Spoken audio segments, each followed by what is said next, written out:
The decision of facing this theme in this degree thesis is based on the grounds of a personal journey that I have done and I will keep on doing. The chosen theme is the undervaluation of psychophysical well-being. The well-being can be meant in several ways, but it can also be misinterpreted.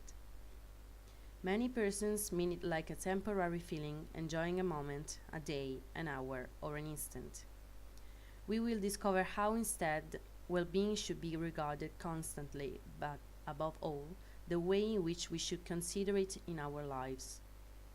The well-being is the result of a balance between body and mind, two elements that in fact are strictly connected. Take care of ourselves is fundamental. When we care about something, we take care of it as well as possible, and so we should do the same for ourselves at psychological and physical level. Our body is a good departure point for both levels. When we feel good physically, it's easier to manage thoughts and our plans.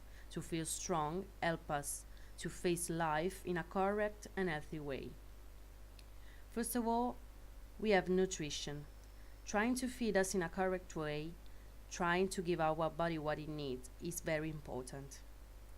The second element is physical activity.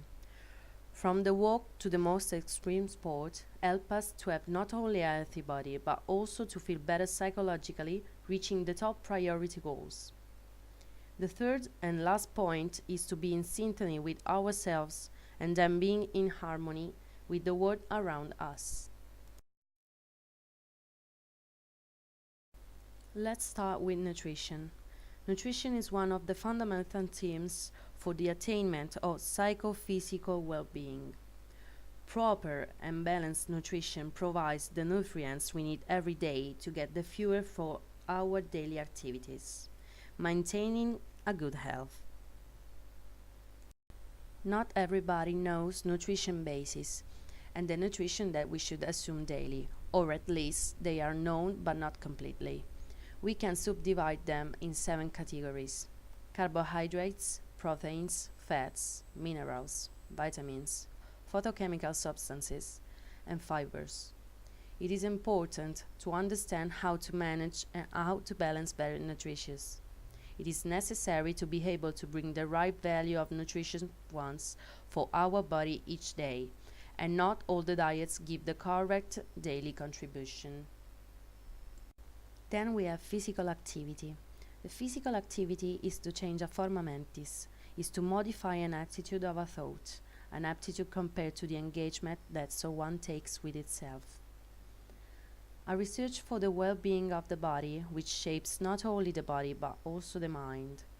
To size ourselves, to be constant, to acquire rhythm, are 3 ingredients important for the one who wants to modify their own body, and that to give also order to thoughts and to become mentally strong.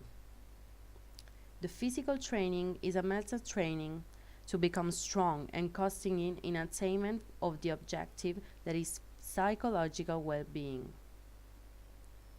Physical activity as for efforts, the one who wants to transform himself and their whole body. The physical exercise guarantees benefits at emotional level, increasing the energy and reinforcing the optimistic perspective of life and the positive image of it. Then we have psychological well-being. A good nutrition and a physical activity can have their fruits when there is a fertile ground on which it is possible to work, that is the past and the present time of the person, through our psychological support. If it's true that the body is the manifestation of who we are, we can let someone help us in a professional way, understanding what has produced the indisposition and, above all, the strength to change our nutrition and to start physical activity. So, we can say that today it's possible to assert that well-being is an underestimated theme by society. The information regarding it are discontinuous. The spread is very weak. Above all, it would be necessary to understand that nutrition, physical activity and the psychological well-being are themes strictly linked between them, and they would not be faced separately, but to the contrary, making it a unique theme that is well-being. The awareness should start from education. In schools, we can teach children how an healthy lifestyle could bring them benefits in our society. Introducing this kind of subject in schools would help them to understand how they should behave in life, and it would help with cutting costs for the health care. Being confident is the first step towards happiness.